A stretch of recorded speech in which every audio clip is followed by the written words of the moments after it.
News 24 वेद जनमनाचा। कोल्हापुरातील शिवाजी पेठेतील काळकाई गल्लीत एका चाळीमध्ये शिंदे कुटुंबीय भाड्यानं राहतं। सुधा शिंदे यांना मनाली हे कन्यारत्न झालं। याच दरम्यान पतीनं त्यांची साथ सोडली। एक मुलगा आणि एक मुलगी यांचा उदरनिर्वाह आणि संगोपन करणं अवघड होतं। पण ती माऊली हरली नाही। तिनं काही घरांची धुणीभांडी करून आपल्या मुलांचा सांभाळ केला। अनेक वेळा या कुटुंबाला उपाशी झोपण्याचीही वेळ आली। मावशी माधवी चव्हाण, आजी शशिकला परेट, मावस भाऊ संदीप रसाळे यांच्यासह शेजाऱ्यांनी वेळोवेळी त्यांना सहाय्य केलं। मुलगी मनाली हिच्या शिक्षणाची आबाळ होऊ लागली। त्यावेळी आजी शशिकला या आदर्श प्रशालेत काम करत होत्या। त्यांनी मनालीला स्वतःजवळ ठेवून तिला चांगलं शिक्षण देण्याचा प्रयत्न केला।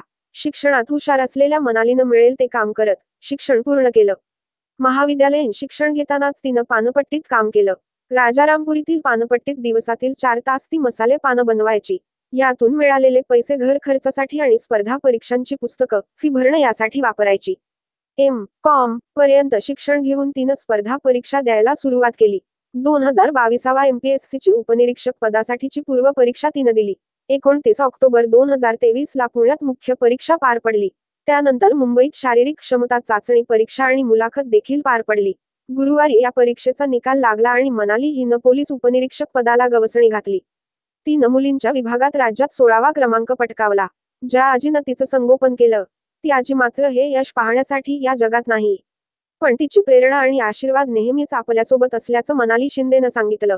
दरम्यान नगरपालिका लेखक परीक्षेत देखील ती उत्तीर्ण झाली। आता तिच्यासमोर 2 पर्याय आहेत।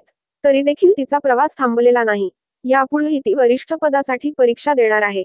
आपल्याला ज्यांनी या प्रवासात सहाय्य केलं त्यांचं ऋण फेडणं, तसंच आपल्यासारख्याची तर स्ट्रगल मुलींसाठी मदत करणं हे ध्येय असल्याचं तिनं सांगितलं।